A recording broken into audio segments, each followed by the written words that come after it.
Бұл мыйзам кабыл алын эле уже ГАИ кызматкерлери видео тартканга болбойт деп мына биз интернетте көрүп атабыз да видеолорду. Сиздер дагы ошо жөнүндө билесиздерби?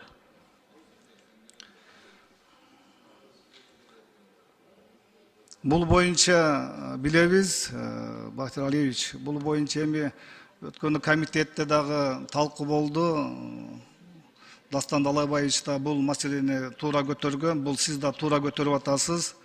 Азыр министрдин орун басарын айтып койсом, сиздер ушу эми ар бир жумада сабак өтүлөт айтып койсоңуздар, эми өздүк курамга жеткириш керек да. Мыйзам долбоору бүгүнкү күндө жогорку кеңеште каралууда. Кабыл алынган жок деп. Анан кийин экинчиде Эркебек Жумабекович, бул ар бир жарандын видеого тартканга укугу бар.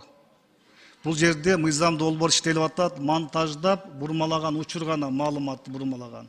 Ошого өздүк курамга жеткирип койсоңуздар, депутаттар абдан туура маселени көтөрүп атышат. Мыйзам долбоор кабыл электе түшүнбөстүк болбосун, ар бир жарандын милиция кызматкерин тартуу укугу бар. Бир гана жанагы учурларды мен жогоруда белгилеп кеттим. Ошону сиздерден сураныч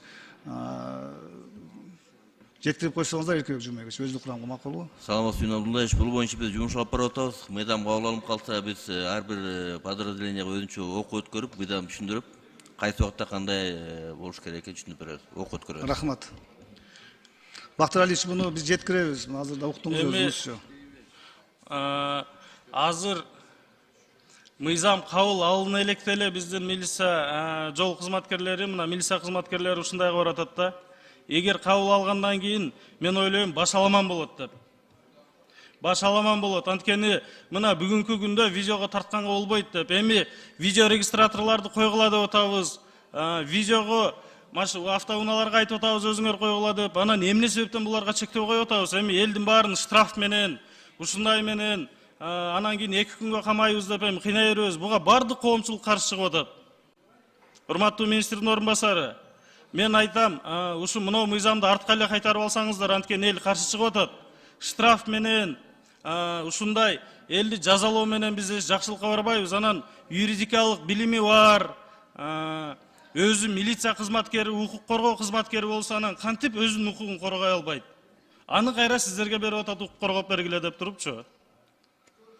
Урматтуу Бактар Алиевич, сиз мындай деп айтсаңыз, эгерде алар монтаждап бурмалаган учурду айтып атабыз биз бул жердечи, тарта берсин, эч кандай башаламандык болбойт.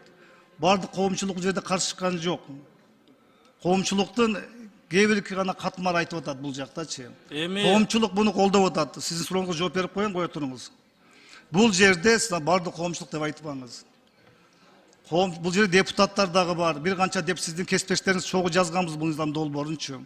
Бул учурду белгилеш керек. Тарта берсин. Бир гана бурмалаган учурду, болбогон окуяны болду деп чыгарган, жасалмалап, бурмалап, монтаждап. Ошо учурду гана айтып атабыз. Тарта берсин, эч кандай запрет жок бул жерде, тоскоолдук жок. Эми ал боюнча башка мыйзамдар бар да. Кандай мыйзамдар бар? Мыйзам жок үчүн алып келип атабыз биз мыйзам долбоорун. Эми Сүйүн Абдуллаевич, биз сизди сыйлайбыз, бирок күчкө салып, мынтип өткөргөнүңүздү мен ойлойм туура эмес деп. Кандай күчкө салабыз, Бактар Алиевич? Кандай күчкө салабыз? Мыйзам долбоору тармакта иштегенсиз. Бирок мына өткөндө айттыңыз мугалимдерге деп турупчу. Бул жерде биздин ГАИ кызматкерлери айтып атпайбы, мыйзам кабыл алынды деп туруп, 5000 сом штраф деп туруп айтып атпайбы? Эми көрүп атабыз да, кабыл алына элек биринчи окуудан өткөндө эле ушинтип айтып атышат да. Кабыл алгандан кийин эртең биздин мына ушу тармакта биздин блогерлерибиз, активисттерибиз ушу тармакта реформа жасаганга чоң салым кошушту. Ошолордун эмгеги менен бүгүн бир аз тартипке келип калган биздин ГАИ кызматкерлерчи. Аз ошолордун укугун чектеп коюп атабыз. Ошол себептен мен өзүм каршы добуш берем, жана депутаттарды ошого чакырам. Эми сиз өзүңүздүн оюңузду айта бериңиз. Биз ошо блогерлерге дагы биз ыраазычылык айтабыз. Алар абдан милиция кызматкеринин коргондоруна чоң салым, жардам берип жатат. Биз аларды эсепке алабыз. Бул жерде биз милицияда бул ушу коомчулуктун бир бөлүгү. Бул милициядагы эртеден кечке ушу мамлекет тынчтыгын, коопсуздугун сактайт, стабилдүүлүгүнчү. Сиздин, биздин бардын коопсуздугу эртеден кечке чейин. Ошолордун укугун биз бул жерден эметип коргоп атабыз. Сиз кайра мыйзам чыгаруучу депутат болуп, кайра мындай мыйзамды туура колдошуңуз керек, урматтуу Бактар Алиевич. Эми сиздин өзүңүздүн оюңузду мен сиз оюңузга бир нерсе деп айта албайм. ооба, бул менин оюм. Эми тергөөгө болсо маселе жок, мугалимдерге болсо маселе жок.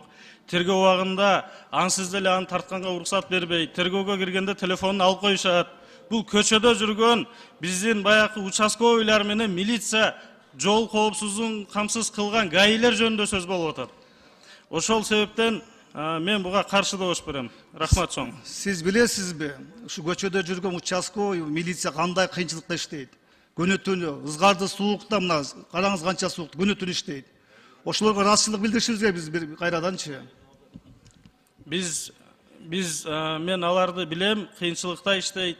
Эми алар укук коргоо кызматкерлери өзүнүн укугун өзү коргой албаса, анда билбейм, элдин укугун коргогону, эл өзүнүн башка ошо кайрыла турган милиция болсо, булар видео менен өзүн өзү коргогонго элибиз милдеттүү деп эсептеймин. Элибиз ошого укуктуу.